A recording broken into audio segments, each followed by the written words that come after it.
Will battle substance abuse during their lives.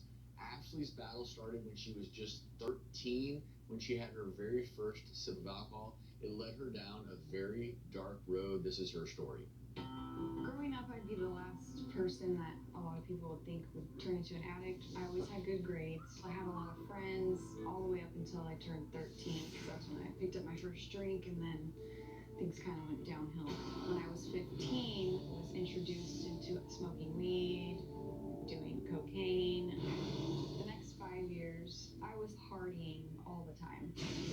I got pregnant shortly after I turned 21. Once I got pregnant, I was really concentrated on being a mom. I stayed sober and clean throughout my entire pregnancy. After I had my daughter, they prescribed me Norcos in the hospital for the pain. The first time I took the Norcos, I loved it. It made me feel happy, made me feel outgoing. It was prescribed to me, so I didn't think it was a big deal. One or two became 4, then 8.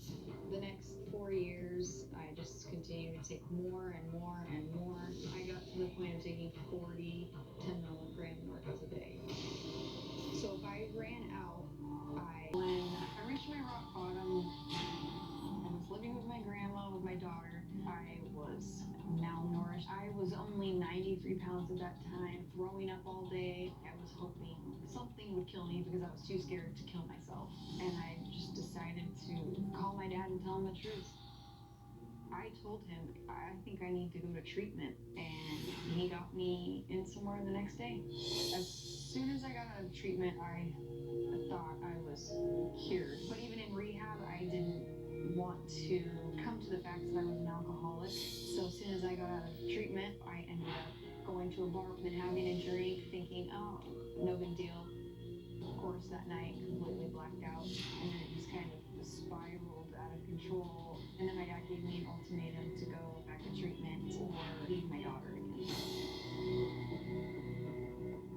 Bills led Ashley to rock bottom. She and her father, Peter, join us today. Thank you both for being here. And Ash, I want to ask you, because you came out of treatment initially and you relapsed, but how were you able to ultimately let go of alcohol? I had to cut out the toxic people out of my life. My dad gave me an ultimatum whether to start going to meetings and focus on staying sober and clean, or he was going to send me back to treatment. And I did. Keep her daughter.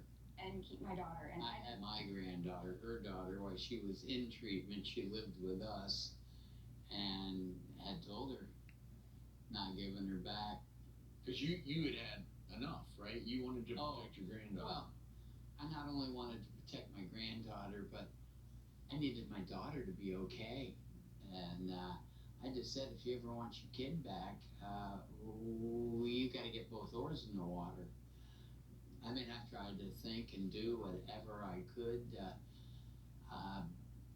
facilitate her recovery. And frankly, the single largest lever I believed that I had was her child, which again I just threatened to keep and put her back into a program.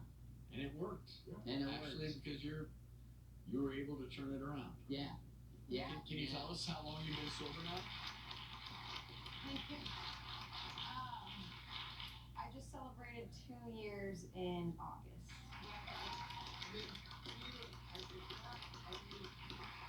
Ashley started at a very young age with first with the alcohol, and then it progressed to the marijuana, then the cocaine. I mean, I'm sure from the very beginning you saw this and you were frustrated and you wanted to do something. But what I find remarkable in this story, that this progressed over a decade.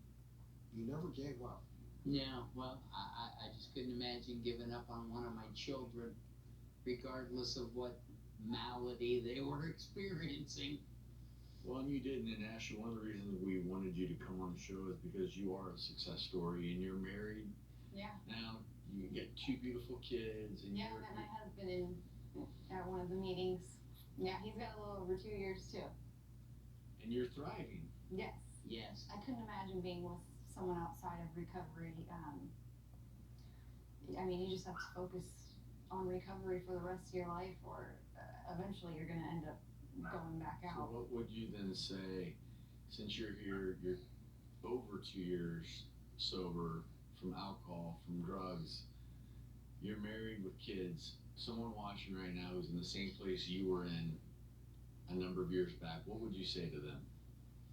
I would say if you're struggling, always reach out to somebody that's in recovery, because it's like one big family, and we all understand one another. We're all there for one another. That's what helped me stay clean and sober, was making friends in recovery. And It sounds like surrounding yourself with good people was an Exactly. essential part of Yes. recovery. yeah, The theme I'm hearing here is once it gets to a certain point, you have to seek help. And we're so proud of you for seeking that help. Thank We're also proud of your father for being there for you and his granddaughter. But Peter, before we go to break, anything you'd like to say to your daughter, or what would you like her to know today after everything she's been through? Just how proud I am of her. She's just turned out to be an exceptional mother, wife. She has a wonderful husband. I just, it's one of those things. I have gone from just being daily just consumed and obsessed over this addiction nonsense to I don't even think about it anymore. I mean, it's